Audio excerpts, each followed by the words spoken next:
Memorability. This is one of the main benefits that you have when you have a strong brand. It builds an emotional bond between you as the advertiser and between the recipient, the consumer. When was the last time you went into, a gas station and you had to buy some oil for your car? If you're like me, you probably don't do that very often. Why do you buy that particular can of oil? Well, to some degree, it's familiarity. People who have strong brands have reduced marketing costs. They have to spend less on CRM because their users are more loyal, and therefore you don't need to re-engage them all the time. When's the last time you ever saw 15, 20, 25% off in an Apple store? Never. Does not happen, right? They don't need to.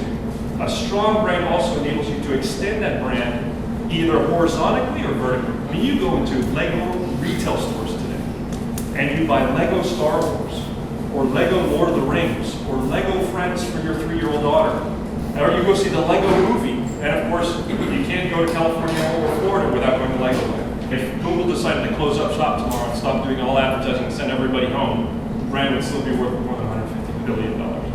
A big, bold, audacious vision is probably what has convinced a number of your co-founders to come on board with you. You start with your vision of where you want to go with the company over the long term. You work your way down over where you want to get next year.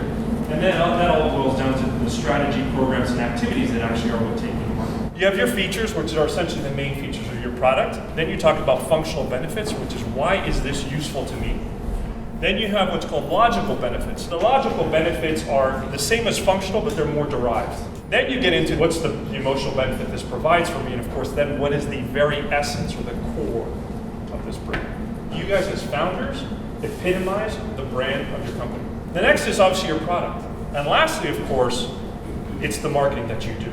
The brand Bible is basically a document. You want everybody who goes into your company and is hired to read through this. The management team is very heavily involved. Second, people are involved, assuming you have a product that's already in market, is your customer.